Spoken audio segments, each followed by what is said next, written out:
तू मनामनाचा राम आहे, तो आपल्या मनातला गोरा राम असतो. पण श्रावण महिना लागला की तो घनश्याम होऊन मुरली वाजवून गोपिकांना वेळ लावून सोडतो. अहो गोपिकाच काय, बासुरीची धून आपण जर ऐकली ना तर आपण पण सर्व अगदी मंत्रमुग्ध होऊन जातो. अशी कृष्णाचे एक भजन गाऊया. बाजे मुरलिया बाजे रे, सादर करून रामाला 7वे सुमन अर्पण करूया. 11 सुमनांची आम्ही माळ बनवून रामाला आज अर्पण करणार आहोत.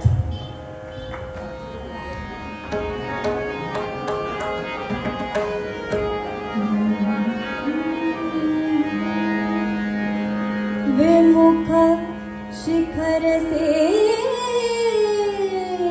धारा धाए राधा हरि सम्मुख लाए. बांसुरिया हरे सावरिया की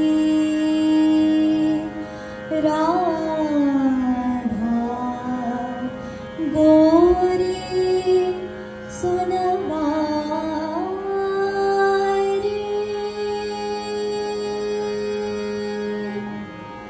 बाजे मुरलिया बाजे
चंचल